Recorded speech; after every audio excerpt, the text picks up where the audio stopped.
Right about now, I go back across to Africa. We're going across to Namibia, where I have Kelao on the line. Good morning. Good morning. Hey, Kelao, how you doing? I'm doing really, really well. How are you? I am just doing super this morning, and I'm so excited to chat with you now. Kelao, help me pronounce your surname. It's Neumbo, correct? So my full name is Kelao Neumbo. That's how you say it. Neumbo. Kelao, tell us Yes. about Namibia. Where is Namibia on the map of Africa in relation to other So countries? Namibia gained its independence in 1990 Yes. because it was part of the apartheid regime in South Africa. So it went through various struggles in order to gain its independence. So it's been about 28 years since we've been independent.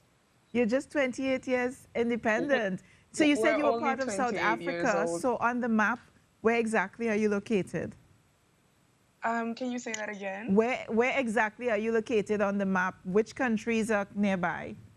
Oh, so we are bordered by Angola, Zimbabwe, Zambia, Botswana, and South Africa. And then we got the Atlantic Ocean on the west. Oh, I thought you were landlocked. So you have a bit of sea.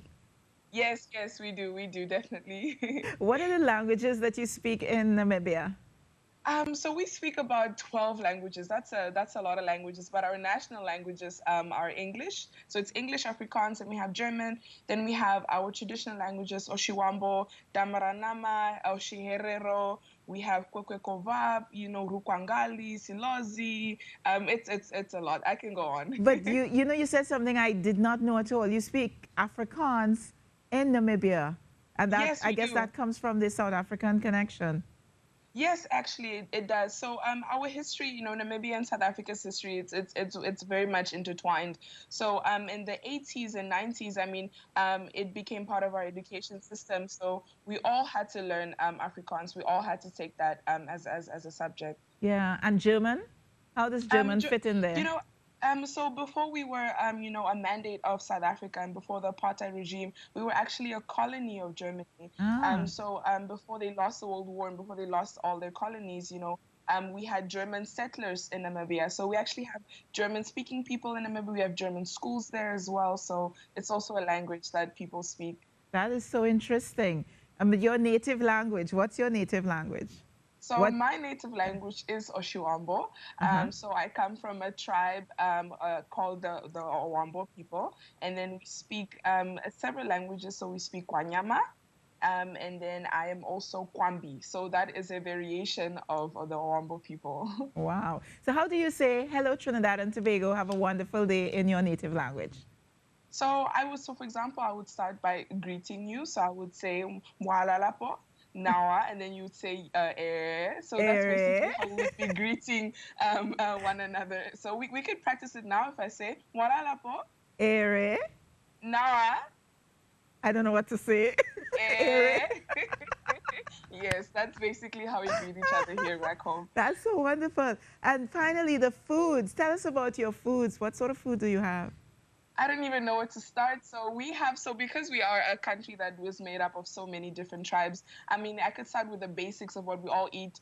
So we are a country of meat. We love our meat. We have like it dried, we like it barbecued, we like it spiced.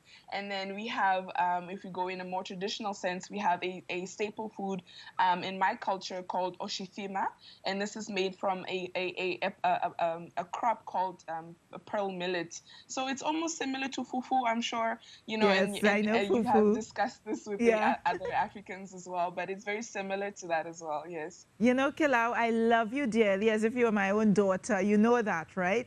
And Yes. I'm so happy to introduce you to Trinidad and Tobago because you're one of the young, bright people on the continent. Oh, Tell me yes, what's your... I'm so excited. In fact, I want to want to come and visit Trinidad and Tobago Oh, one you're day. So absolutely to welcome. come and tell you You have a about place to Namibia in stay. You know person.